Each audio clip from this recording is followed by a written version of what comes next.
Before watching the video, don't forget to subscribe the channel and enable bell notification to never miss an update from us. Hello everyone and welcome. This is Ashima Shukla, your current affairs and banking awareness faculty on Entry platform, and in this video we are going to talk about all the major news events that have taken place in the past days.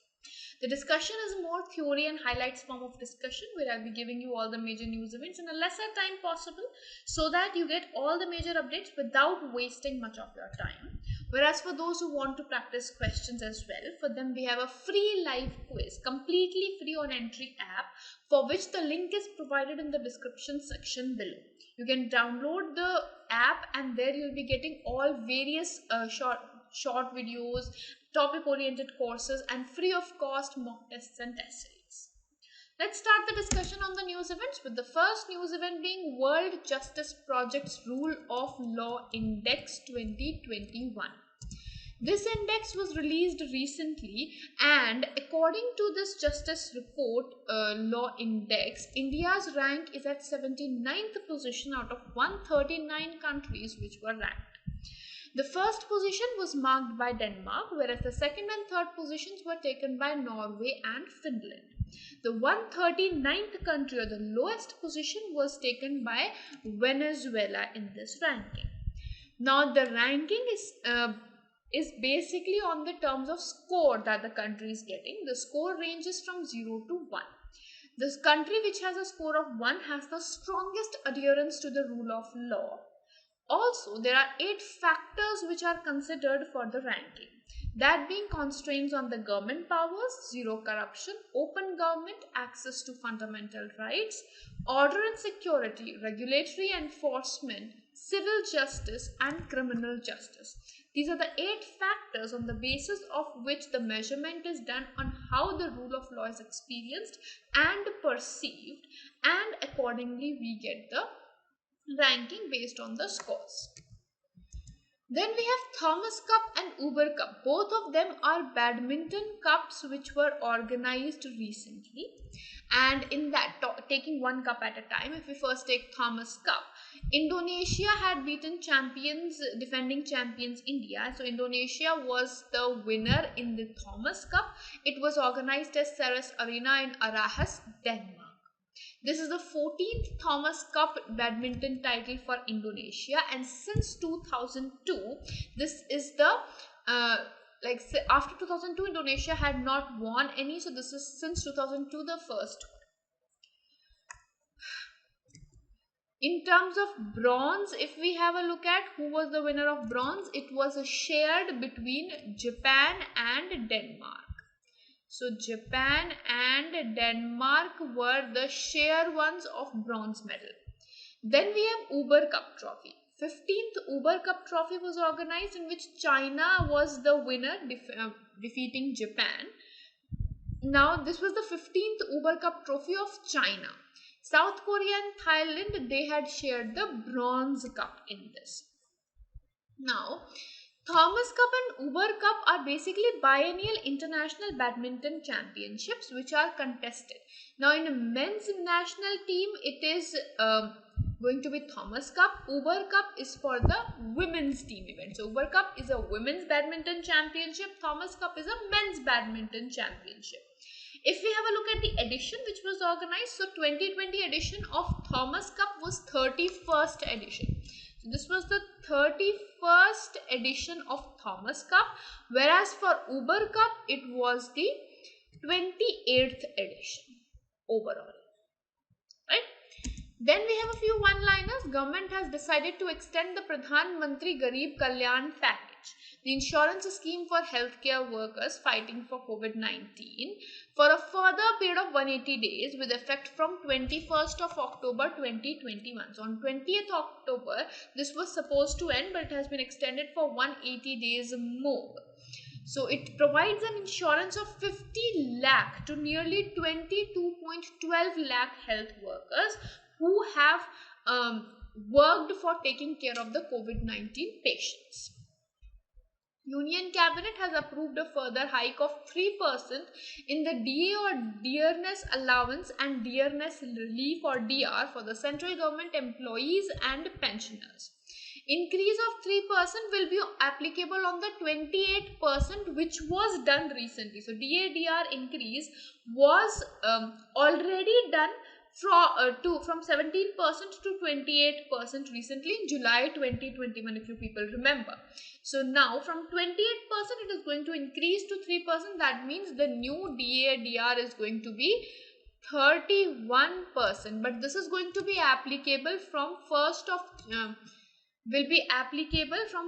of July 2021.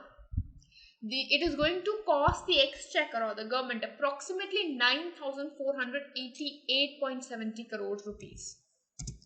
Russian film crew has scripted a record by undertaking the first ever motion picture shooting session in the International Space Station. Russian film director Klim Shipenko and actress Yulia Presild had spent 12 days in ISS for filming a 30-minute duration scenes of the film The Challenge.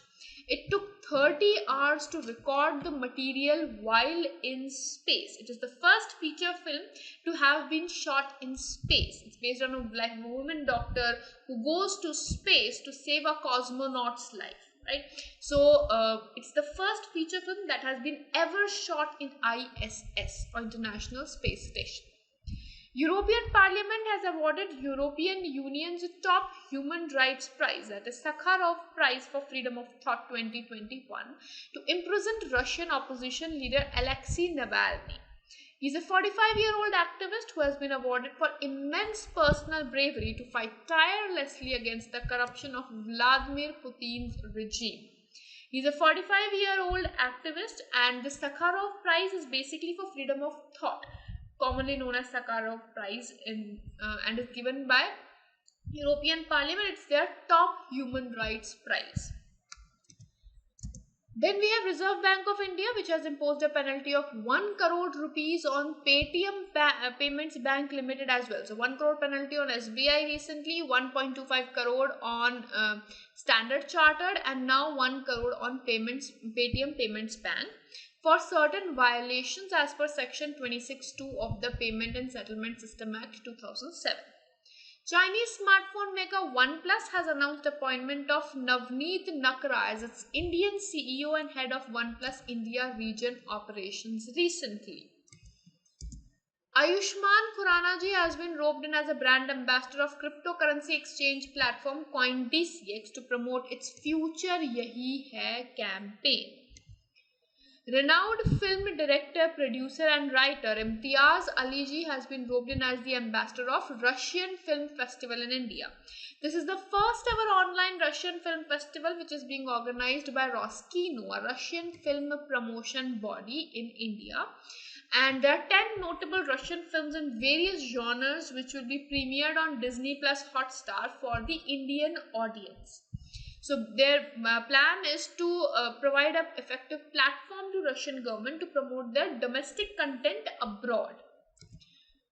Then we have Indian Weightlifting Federation, which has appointed veteran sports administrator Sahdev Yadav ji as the president for a duration of 4 years.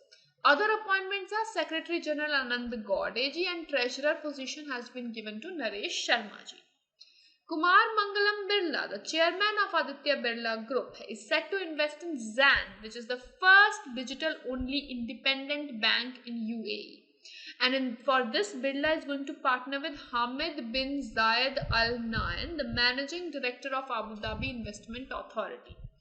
Birla is the first Indian to make an investment in any banking system of UAE. The investment project is approximately 50 to 100 million US dollars. Then we have RuPeeFi, which has entered into a partnership with Muthoot Finance to provide instant credit support to 15 million small and medium enterprises recently. The partnership will be executed for the next few years, where they are going to develop an SME or small medium enterprise portfolio for the coming years to repay their dues flexibly as and when required with per day interest price without any monthly EMI. Madhya Pradesh government has announced to implement Mukhyamantri Rashan Aapke Dwar Yojana, which will be implemented from November 2021, in which the ration materials to the vulnerable sections like specially abled people, senior citizens, poor people, it will be provided at their doorstep of the villagers with no fair shop price, where there is no fair price shops located. CII, or Confederation of Indian Industry, has organized international conference and exhibition on digital technologies titled Future Tech 2021, a journey of digital transformation to technology adaptation and acceleration. NABARD has sanctioned 608 crore rupees fund to Government of India to conduct infrastructure projects in Assam rural areas granted under the Rural Infrastructure Development Fund RIDF 27. Now, the project will be beneficial to approximately 17 lakh rural population of the state, and they are expecting on various soil conservation projects, roads, bridges and flood protection projects. The FIXAR, or Fixed Angular Rotor Drone, which is a European drone and software development firm, has signed an agreement with Paras Aerospace Private Limited, which is a subsidiary of Paras Defence. They have partnered for fast and emerging domestic unmanned aerial vehicles in India.